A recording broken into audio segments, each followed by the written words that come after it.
I got some downloads on what the revolution will look like, and here's what those are. The revolution is going to be done out in the open. There is nothing that is going to be happening behind the scenes.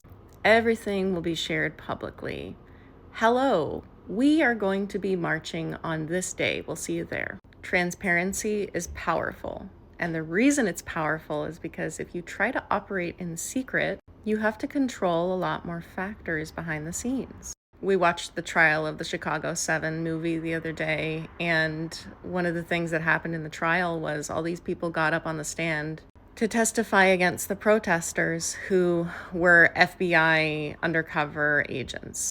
And this revolution will be infiltrated in a similar way. And we would do much better to just understand that our groups are going to be constantly attended by undercover government officials.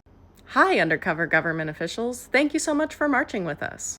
The second download I got was that this revolution is going to be about the centering and the empowerment of women. I would say all great movements should empower women. And the image I'm getting is of women being these beacons of light that provide the energy for all humanity. Women are supposed to be the center, and everyone is attracted to them.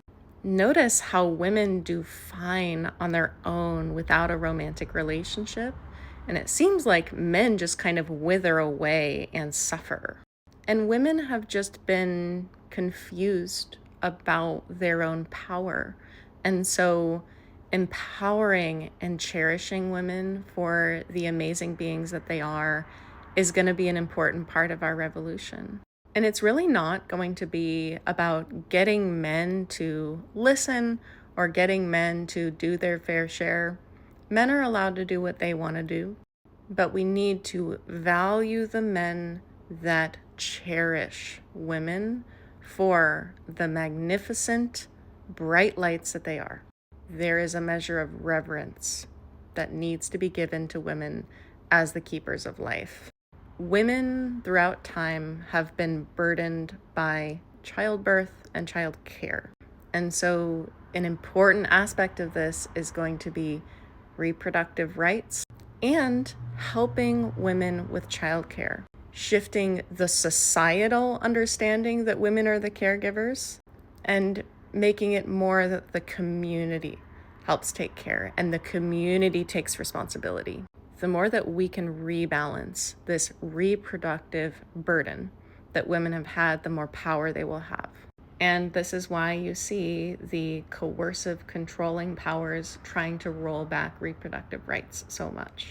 Expect to see only being given access to birth control if you are married. Expect men's vasectomies to only be given to married men. This is why it's also important for us to deconstruct and roll back our traditional ideas of relationships, love, and marriage.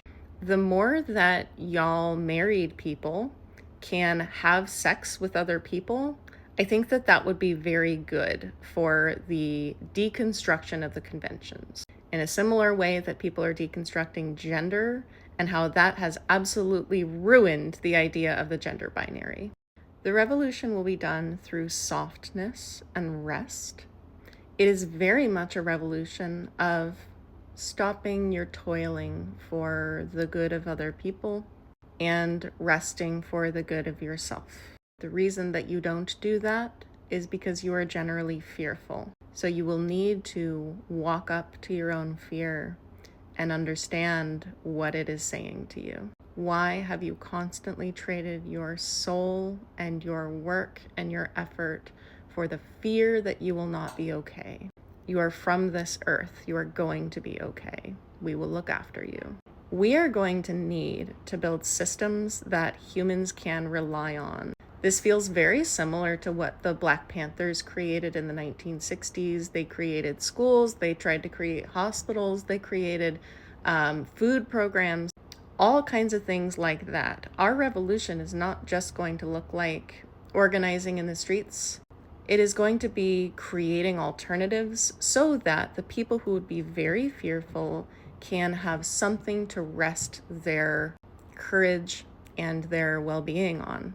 These groups need to be decentralized. I feel very strongly that there should not be one organization. I think that we could have a blueprint. Hey, start your own community care organization. Maybe you can print out a pamphlet to figure out how to start your own. And I feel strongly that most of the systems we create should not operate on money, because money is the main means of control in our current system. One of the powers that we have is that as the 1%, we know better how to operate without money than rich people do. Rich people only know how to solve their problems through money. They know how to pay people to do stuff. And we are much more creative than that. And if we don't operate in money, they cannot freeze our bank accounts. They cannot stop us from doing action by controlling the money. And so they will have to figure out different ways of controlling us. And there's not good structures for that set up right now. Structures have not had to be created yet because the coercive control of capitalism has been so effective. And finally, it is going to be very hard to operate along any sort of pre-existing party lines with this stuff. And so it would be better for you to pay attention to what people say their principles are. You're going to see a lot of people leaning on their faith right now, and so you may be turned off by people saying Jesus, Jesus, Jesus, or whatever they say. But listen to the other things that they say that tell you of their humanity. Do they tell you about their family that they love, that they are just trying to find safety for them? Do they say things that are red flags to you, such as white people are better than other people? Listen for what they say. Listen for the universal spiritual principles. Try to look past the dogma that they've taken on in their life. Some of these people are going to be anti-vaxxers. Some of these people are going to believe things that you don't believe. But you need to unite through common humanity. And something I told another follower, you do not have to marry these people. We are not asking that you live in the same house as these people. We're asking that you unite with them on a common cause to get something done.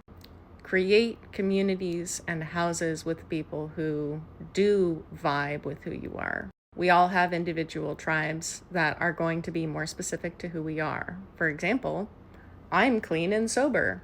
A lot of the people who follow me and love me very much use drugs that I don't use, and I don't want to be around those drugs. And that is okay. You are allowed to be who you are. This is going to be going on for a good 10 years. It's going to be strange some years, relatively more quiet other years. And year by year, we will get better at it. We will learn lessons. We will learn how to better organize, and it is going to be much less feet on the ground than it was in past decades. And I, for one, am so glad that the change is coming. I have wanted it my entire life, and I feel very much that it is a part of my life's purpose to help with this. And I love all of you who are passionate about helping with it too.